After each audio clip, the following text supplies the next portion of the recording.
Arguing for the end of adult marijuana prohibition is easy because we have facts, science, reason, compassion, evidence, truth, and logic on our side.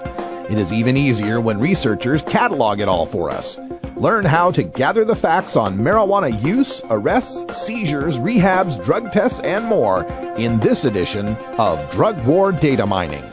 Welcome back, everyone. 22 and a half after the hour. Today in the Drug War Data Mining, we're going to take a look at the National Highway Traffic Safety Administration and a database of theirs that's known as the Fatality Analysis Reporting System, or FARS. This is the database, if you will, of all the wrecks that take place in the United States. We've got a link that we'll provide in our chat room if folks want to follow along with this.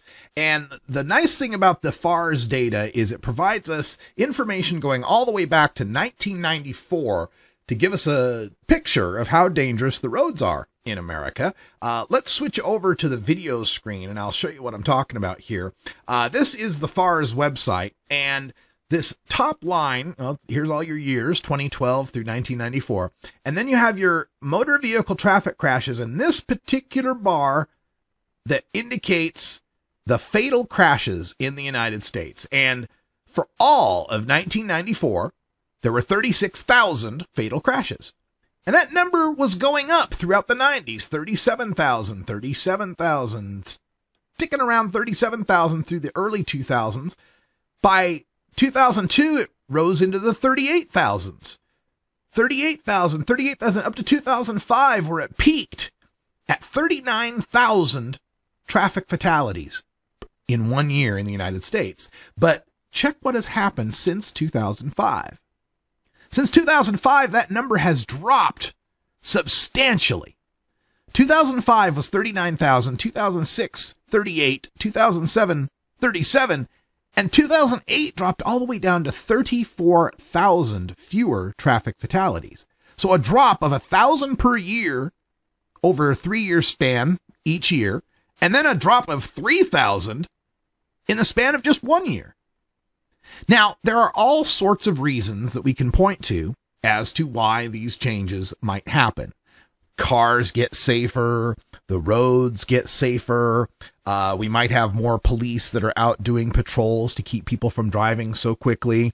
The price of gas in the mid-2000s went through the roof, and so maybe people are driving less.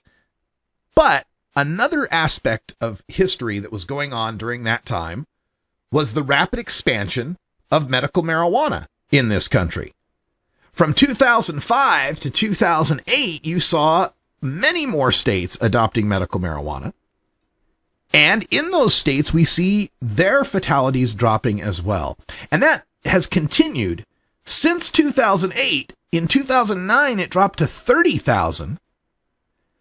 2010, it was also at about 30,000. And in 2011, for the first time ever, the fatalities dropped below 30,000 in a year to 29,867. They increased slightly in 2012 by about 1,000 more fatal crashes. But one of the things that needs to be understood as we look at this is that the overall fatalities need to be balanced by how much people are driving. As we scroll down in this particular graph, you will get down to our fatality rates, national fatality rates. This fatality line, fatalities per 100 million vehicle miles traveled, I think is one of the most important stats we've got in this database.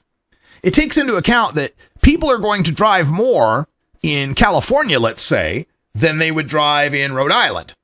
You know, just the size of the state is going to matter.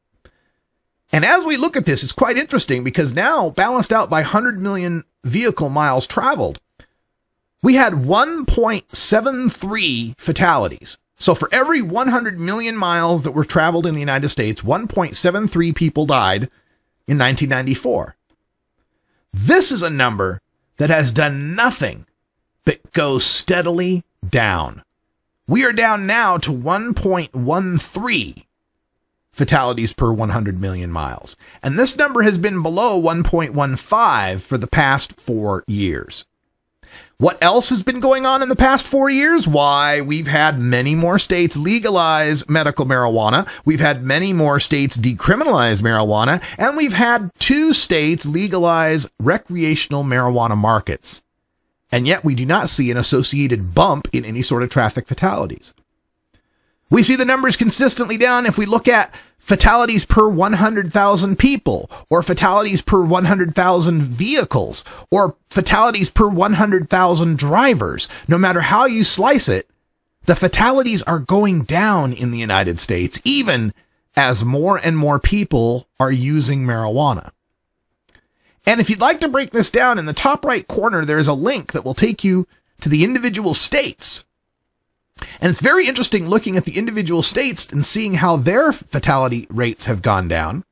And you can pick one state, like let's pick on Colorado for the year 2012 when they first legalized. And that information will pop up for us with a highlight on Colorado showing that they had a slight increase, a 6% increase in fatalities in 2012. In Washington State, the other state that legalized, we see a slight decrease of 2% from 454 to 444. Interesting data, very worth taking a look at.